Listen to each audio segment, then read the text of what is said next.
Hello, we are here on a Thursday, our normal day, and I am Penny. And I'm Sean. And we're here for our still nameless program on Sean and Penny on Thursdays. The Penny and Sean Show. The Penny and I put my name for your name first, and you put my name first. The Penny Show. Yeah. The Pinoche Show. Pinoche, I like that. So we have an interesting topic again today, as usual. We've been talking again, and Sean's been thinking, and then he talks to me and tells me what he's been thinking, and I add a few little bits here and there. And amalgamate all of our thoughts. Yeah. Oh, hi, Elise. You're already on here. Hi, Elise. So, the fruit of each season, that's a really good title. I like that. And why don't you go ahead and introduce it, because you have a better handle on it. And you're the one who's been doing the thinking. I've just been adding bits. Well, you're thinking too. We're both thinking, obviously. You couldn't add anything if you weren't thinking. I'm thinking. You're just randomly throwing out thoughts like, oh yeah, cars. Okay. No, but I did see a cat just go by the window. Yeah, we saw our Adam kitty, our visitor out there. But we're half owners of him. Yeah, well, I mean, he's kind of the neighborhood cat, but he's not in an annoying way. He's actually a really special He's a kitty. classy cat. Yeah, he's very intelligent and very friendly, and he's different. Has a personality. Yeah, he's a different kind of guy for sure. But so basically on this subject, what we were thinking about, what we've been going into today, and it's kind of intersecting a lot of different subjects and a lot of different thoughts. But just to kind of begin with, where I started in this whole train of thought was that the importance, like, as I've just noticed that there are and this is kind of a macro concept, and it's also kind of a micro concept. In the micro concept, like on the personal side, I find that some days, like some hours during the day, my mind will be better suited for different activities. Like my mind will just function better at math. And sometimes maybe it's predictable. Sometimes maybe it's completely unpredictable. There might be a pattern. There might be no pattern at all. It might be for some reason at 3 o'clock, my mind is just on fire with ideas, and I can just come up with all kinds of brainstorming, whereas normally maybe at 3 o'clock I'm tired and I'm ready for a nap. You don't, sometimes it's predictable. Sometimes it's not predictable. But it's important for us as homeschool moms, as moms in general, to understand that about our kids. Yeah. Like, especially as homeschool moms, don't make them do math at the worst possible time when they're so distractible they can hardly keep their thoughts moving in the same direction, or recognize that 3 + 3 is 6, or that's not when they are in that mind set and that frame of mind. Adam is speaking of being distractible. I didn't used to be so distractible. Of course, Adam is very distracting, but we really need to keep that in mind as far as, like, well, especially if you think you have to do math every day at a certain time, and that's how you want to run things, okay, do that, but make sure you are doing it at a time that your child is thinking in that way, because you can be good at different things at different times, and even some days math is just not going to resonate with them at all. Yeah. And you may just have to skip it for that day. And I know some people think you just can't do that, but you have to do that to maintain a good relationship. So I just wanted to throw that in there. Yeah, and even on taking that same concept on the bigger picture, on the macro concept, it can also go beyond the day and hours. It can go into the season. It can be an entire, set of months in your child's life that they're just not interested, and they're just not having an easy time grasping a certain concept or a certain subject. And it might be a good idea just to scale back and say, okay, this isn't an important subject right now. Let's work on This will wait. Let's work on the area of strength of whatever you're interested in right now, whatever is really working for you right now. And, that's where it pertains to learning. That's where it pertains to teaching. And on the personal basis of just like trying to get things done during the day, I find that it's a lot more effective instead of becoming stubborn and fixed on one thing that we feel like this is the thing that's important. This is the thing I wanted to get done today, and I wanted to do this and this and this in this order.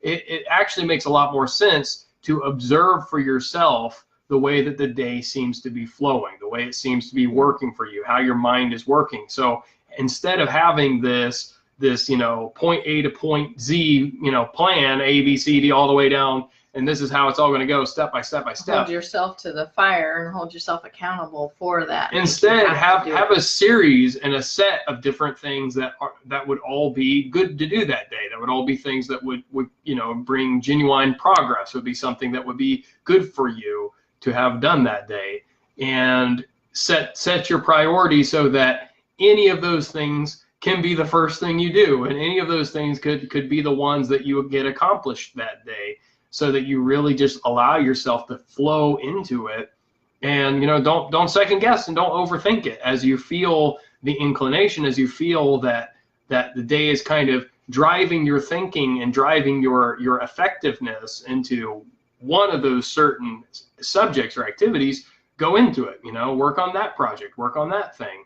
Kind of like as if you were observing the weather. If you're observing the weather, what's the weather like outside? Is it a good day to go out in the park? Well, if it's raining, probably not. Probably not. If it's fishing, maybe it's a great thing that it's raining. You're going to catch more fish.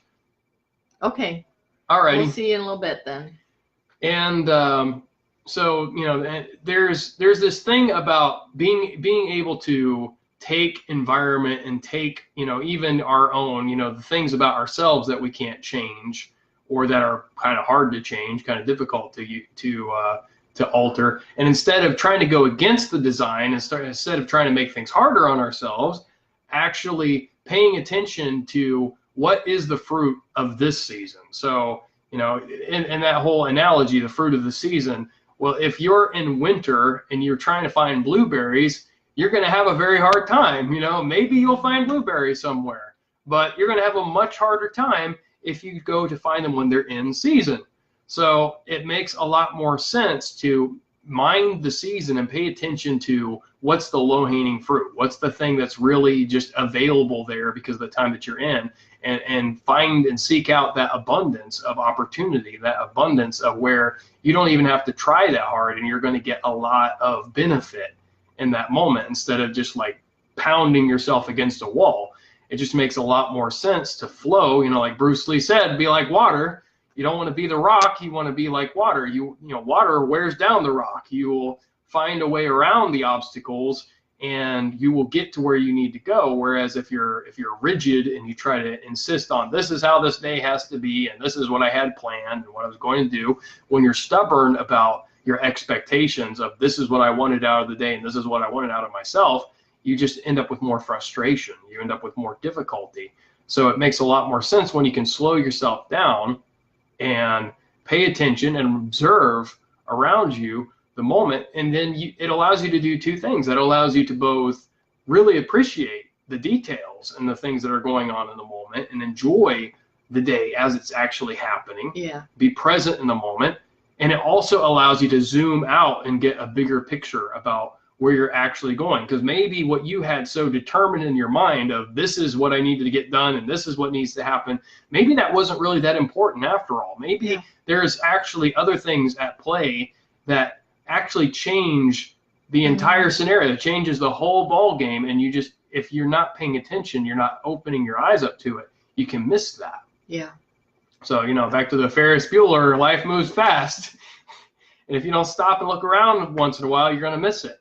And that's the thing is, enjoyment is important. It really is. Mm-hmm. There is a balance, and that's a thing too. That's a thing that we need to have in our priorities. Most people don't have that as a priority. They have that work mentality, and get your work done first and then you can play. And they don't even really, I think in a lot of cases, they don't think about enjoying the day at work, enjoying the work that you're doing. Yeah. Doing it in a way that you enjoy it and at a time that it's flowing and is easier. Why make things hard on yourself? Yeah, we really shouldn't. We have such a productivity driven society and culture that we're stuck on it. And there's nothing wrong with being productive. There's nothing wrong with wanting to do things that matter and make our time matter, and, you know, use our resources and what we have well. You know, we know that we don't have an unlimited amount of time on this planet. You know, there's a lot of value to be found in looking for purpose, but things can get out of alignment. They can get overboard.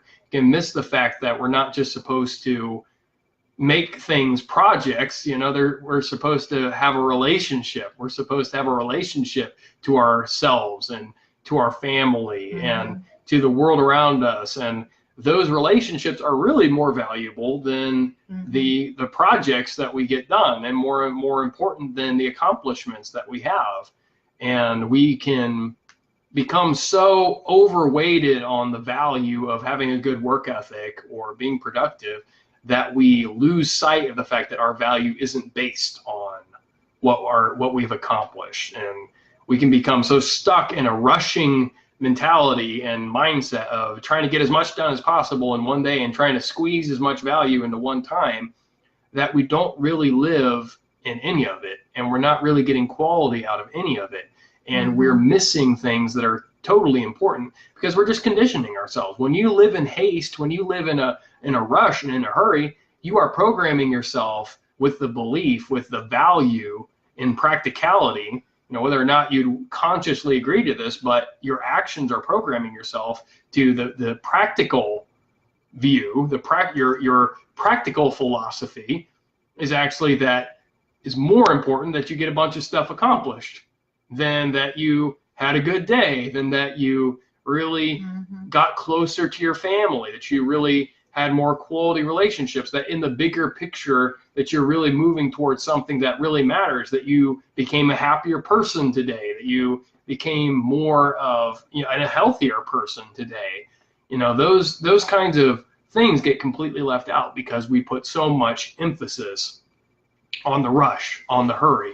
I actually watched a movie last night called Extraordinary, and it was about a man who was a college professor who ran. He just loved to run, and he loved to push his body as far as he ran the big, long distances, and he had to go fast too, because he ran in the races where you had to maintain 3 miles an hour or something like that.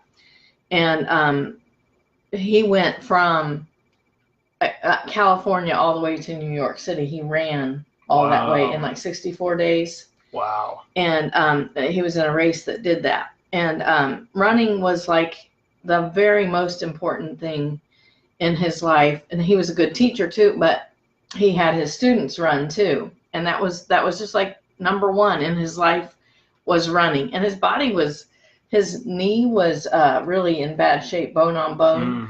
And that his doctor said before he did that race from California to New York City that he couldn't do it. He was in so much pain already.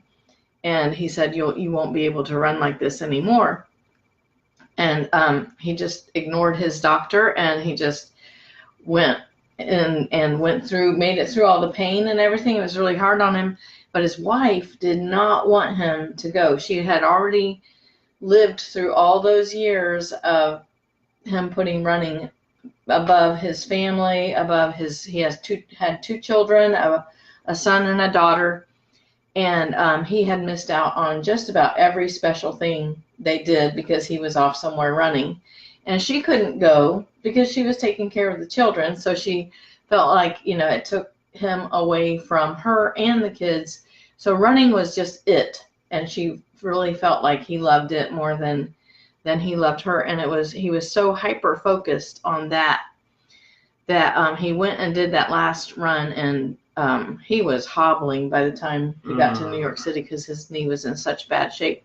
And along the way is when he realized and really understood what his wife was talking. All he could see was that he loved to run. He loved to get out there and see everything, see the mountains and everything, because along the trail they could see all those neat things. And he loved it all for himself. But he was only thinking of himself, and he was thinking about the thing that he loved to do. He felt so good when he was running. but he was not taking into consideration who else was being affected and hurt by his priorities, and just only putting that, he would never miss a race. And he just always had to be in every single one of them. And she almost gave him an ultimatum saying, it's me or this race. And he went to the race anyway. And so it was really risky for him to do that, but she was a good enough woman, good enough wife that along she didn't the way, really leave that as the only option. No, along the way she really thought about the good things about him too. But anyway, I was just thinking extraordinary. It had the logo, it had extraordinary, and right over the O it had a wedding ring. And the whole point was he realized what really mattered.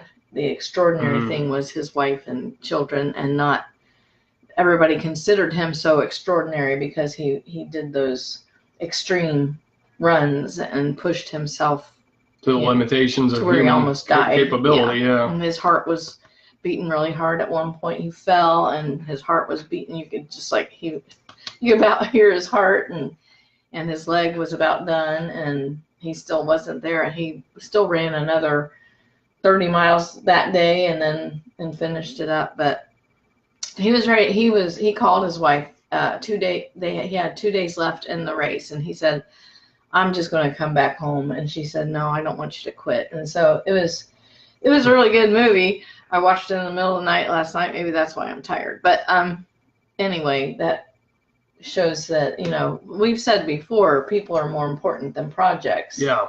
And you just always have to keep that in mind, that whatever you do, the people in your life are what really matter, and how productive you are, how much you accomplish, how good you are at something. None of that, all of that pales in comparison to your relationships and how you're really living your life with people.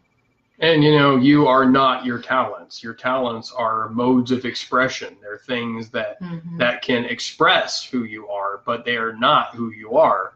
So you might be a great runner, but you are not just a runner. That is not who you are. If you stop being good at running, that doesn't mean that you have lost your identity and you're no longer a person. He admitted at the end that he had prayed about it, and he said he really felt like God wanted him to go on that last run. And then at the end he said, I probably was just hearing what I wanted to hear, and I probably was not supposed to do this.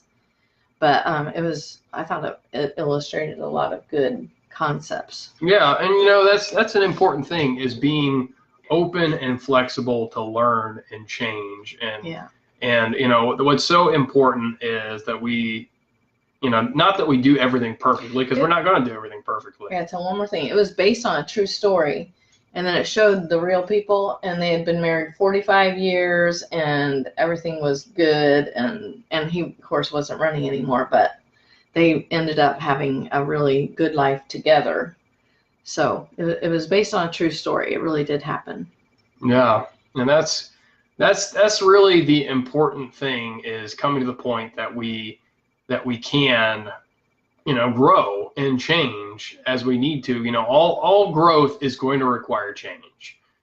Birthing is going to require change. Everything is going to require change. So we have to have the right kind of mindset and the right kind of mentality, because the reality is, there's always challenges. There's always things that are taking away from the quality of your life, that are taking away from your ability to really just enjoy your family, enjoy your work, enjoy, the life that you've been given.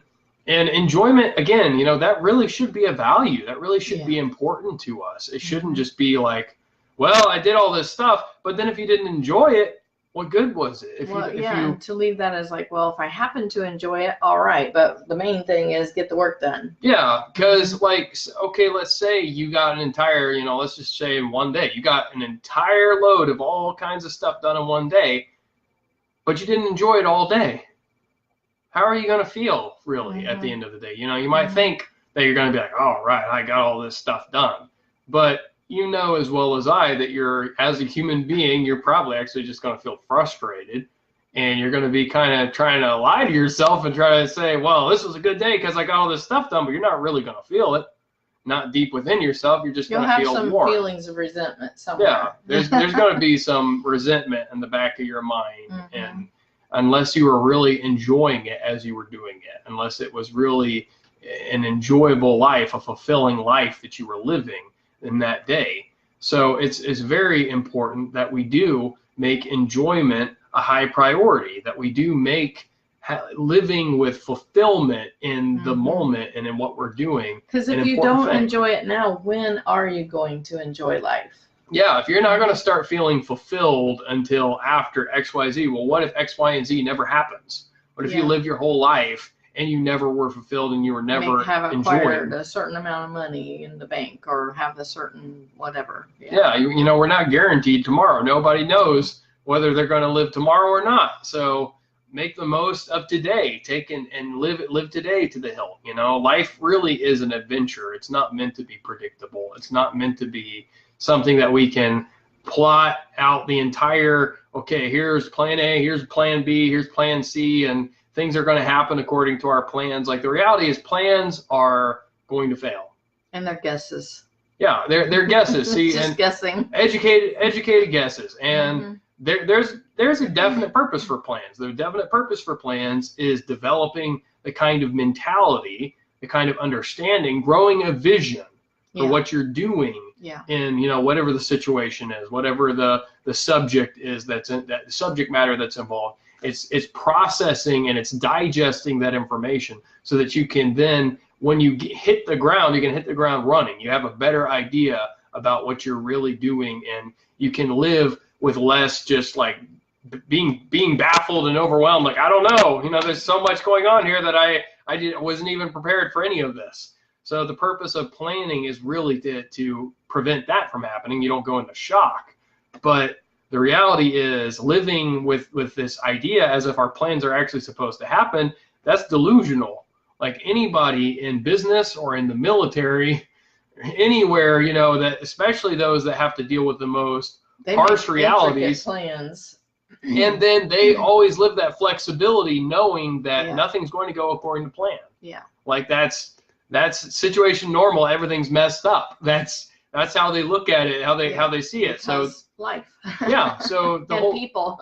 The realism of planning is developing a mindset that you're prepared and you have an idea of what's the values of the situation. What are the real solid objectives? What are the priorities? What's the general theme of this mission of what you have going on today? Yeah. And for the rest, you have to be flexible. The big rocks in the jar. And even with that, sometimes you have to realize that your mission is smaller than a bigger mission that you actually need to take on, something larger that you actually need to do. God might have something planned that you know nothing about, and the Holy Spirit might just take over your day and send you off a whole different direction than you were planning to go.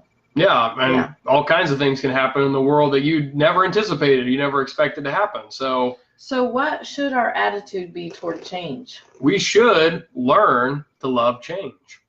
You know, it's not something that's not going to come naturally to you. That's not going to come naturally to anybody. Nobody's going to naturally love change, and especially when you've gotten to have your way a lot. I know, when you've gotten to get things, have your cake and eat it too. It seems to be your life. You live a charmed life, and you get to choose exactly what you want all the time. I know a lot of people get so anxious and stressed out over something that hasn't even happened yet, but they think it might. Yeah. And they resist change, and they end up hurting themselves by doing that instead of just wait and see. Because it's the fear of the unknown. It's the fear of unpredictability. We don't like things to be unpredictable. We don't like the possibility of losing things that we're really comfortable with and that really, you know, is enjoyable to us. And, you know, so we fear that our fear is always coming from this kind of impoverished mentality, this scarcity mentality, that if anything's taken away, it's going to be the good,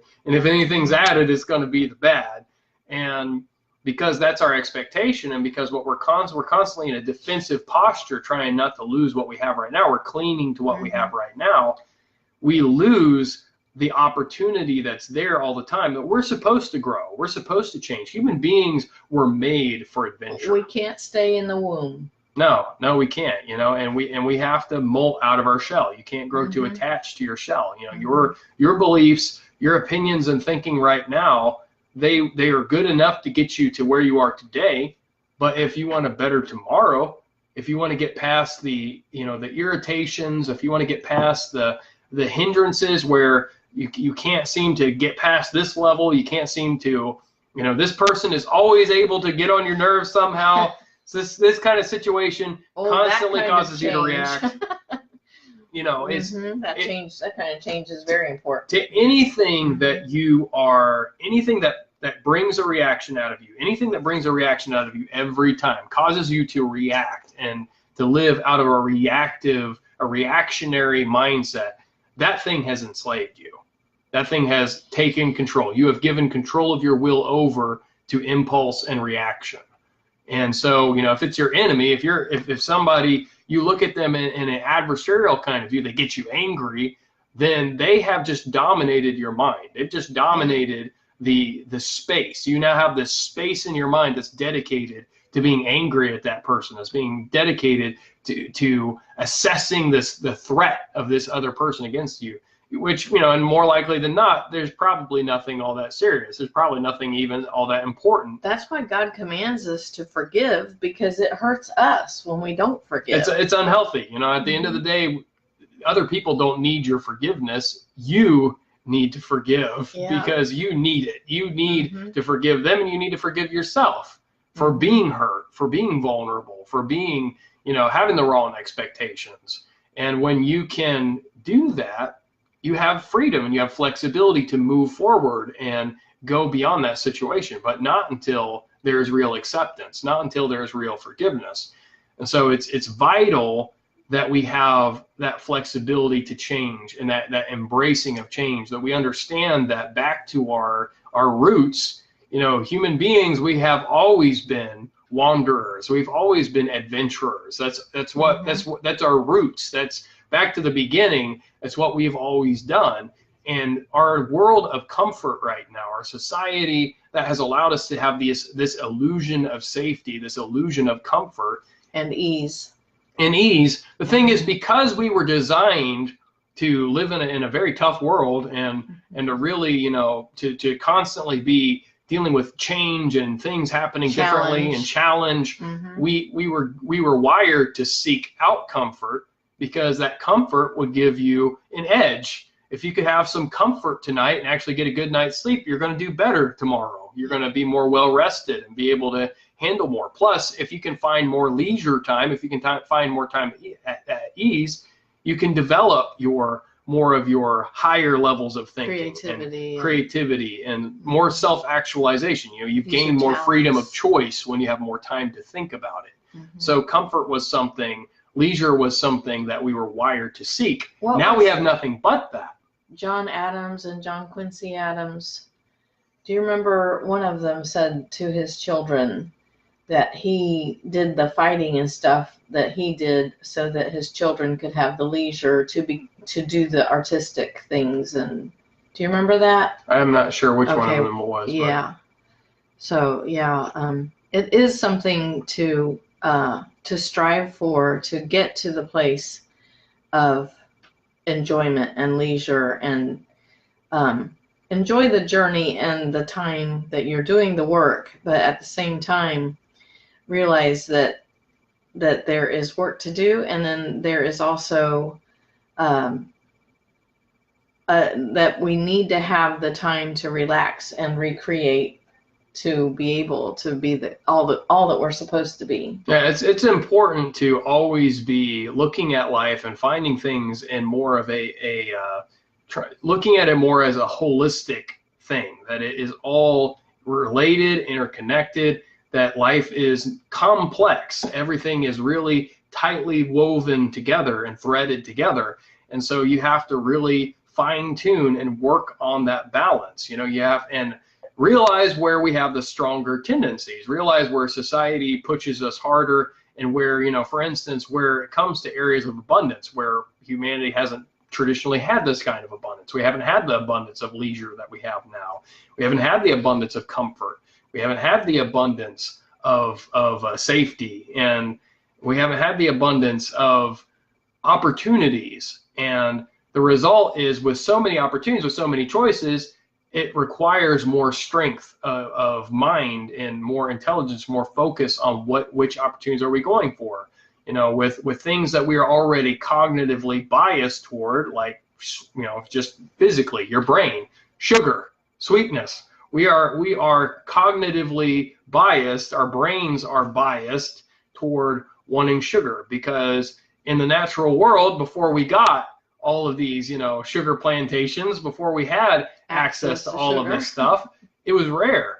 So if you got a boost of something like that, your brain was like, yes, like I got a goodie, I got something that I never get to have. Here's something that just gave you a boost for the day. Here's something that can give you a burst of energy and give you a chance to do something that you wouldn't have. Otherwise, you have to have the things that are harder to digest and takes more time and requires more resources to get the energy from it. So that was an advantage. And now we have an abundance of it. It's no longer an advantage, it's a disadvantage, it's a problem. How much sugar and how we get addicted to sugar. And the same thing can be true with caffeine, the same can be all sorts of different things. It's when they get out of balance that they become addictive, they become destructive, they become counterintuitive. It's good to have some comfort in your life. You don't need to live your life depriving yourself of comfort and making your life hard.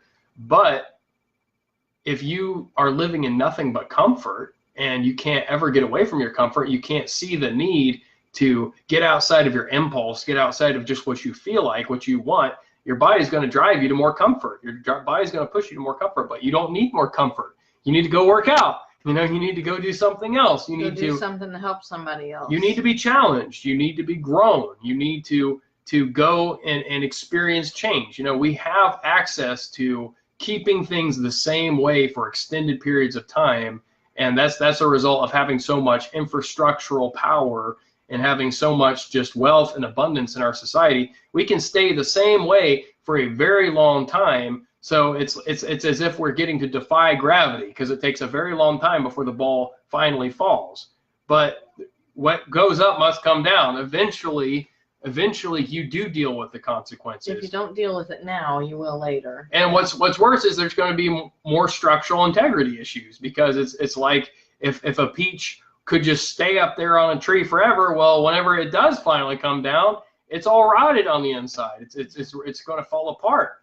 So we have to accept the importance of change, the necessity of change, the necessity of constantly adapting and adjusting our perspective and coming back and paying attention what is really important in the moment, what really matters today, and what can I do to really take and make the most of my day, make the most of the time that I've been given. We ought to always be looking to optimize and make the most of our time. And instead of working against it and fighting against it, embrace reality. Perspective should not be used to try to overcome reality, to try to, well, this is how I want to see it, how I want it to be, and I'm going to make it so. We should take perspective as a mechanism to use strategy and use wisdom so that we can really use and leverage the realities around us and the things that are going on around us. And a lot of that comes to being willing to accept the things that we can't change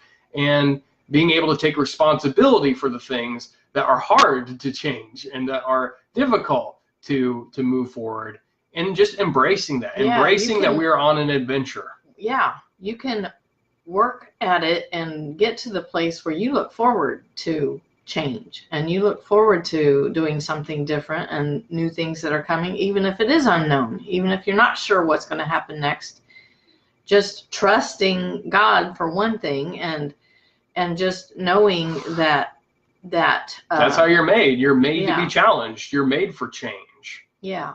That's so look forward to it. Absolutely. And that's something we develop. The thing is, expectations are not are not hardwired. Expectations is something we develop. That's something we start to see things in a certain way. We start to think of things in a certain way, and we can change that way, and we can start to see it differently. So it's very, cultivate that. Yeah, we cultivate that. We cultivate our attitude. We cultivate our responses, our reactions, our habits.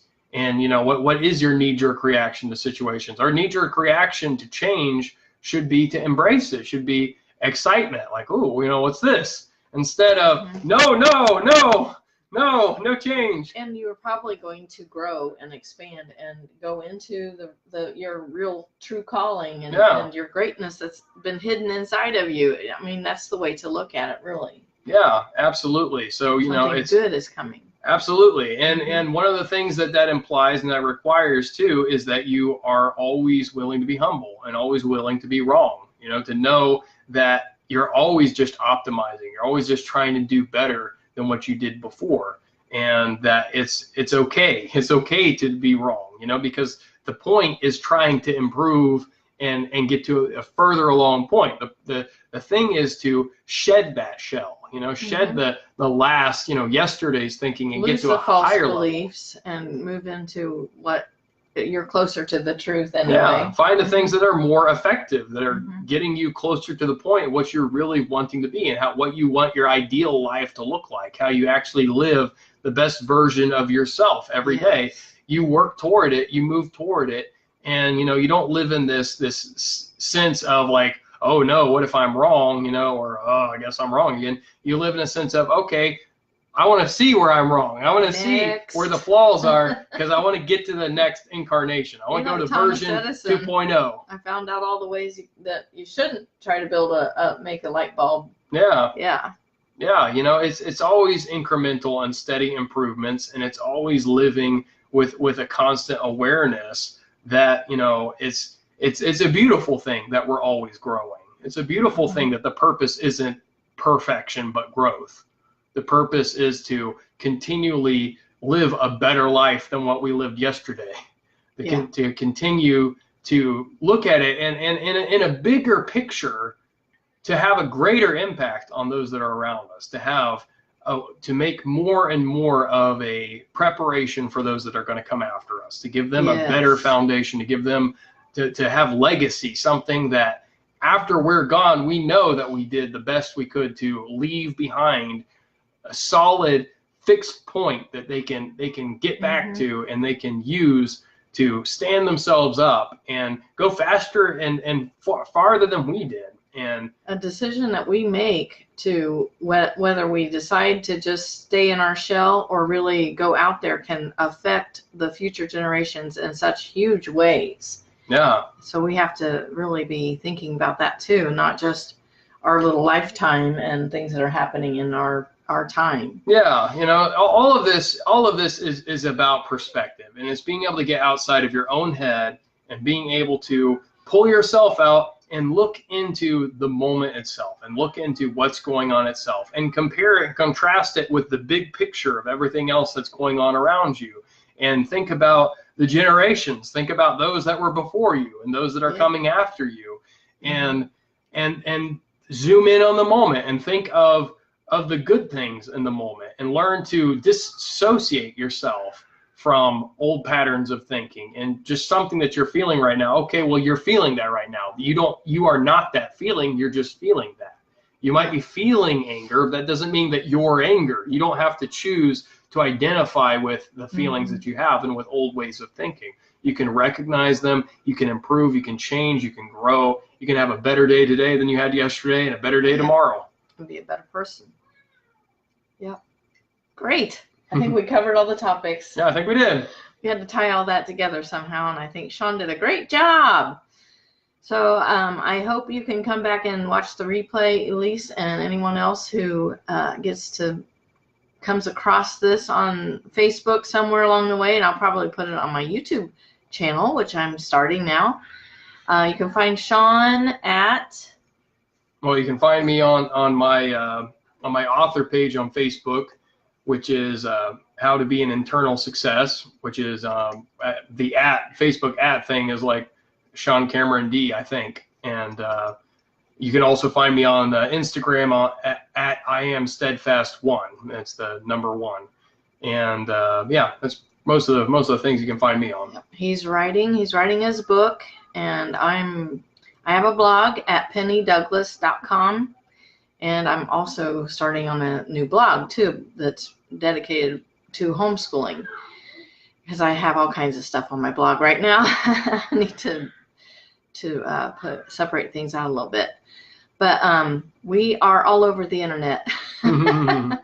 We are the internet. We are the internet, and we just want you to come along with us as we keep learning and growing and changing ourselves as the Lord is leading us to be the best versions of ourselves. We want to steadily improve and be all that the Lord intended us to be, and that He put us here. We want to accomplish what He put us here to do, and we know that the most important thing is that we are the people that He made us to be, and that we love everyone around us. And if we do that, we have fulfilled the greatest command: love Him and love others. And so we just want you to just continue to come on in here on Thursdays or whenever you see this, and we just challenge you, but we also are praying for you. If you have any prayer requests, make sure you leave them in the comments or message us, and we would be glad to talk with you. And I think, Sean, you even have some really good contact information on your Facebook page. So any questions or any comments or prayer requests or anything, we would love to hear from you. Please get in touch with us, and we will see you next Thursday, or we might even pop in here on another day of the week if we get to talk and get excited about a topic. So we'll see you whenever we see you on the internet, which is ours. And remember, the best fruit is the fruit that is available this season. Yes.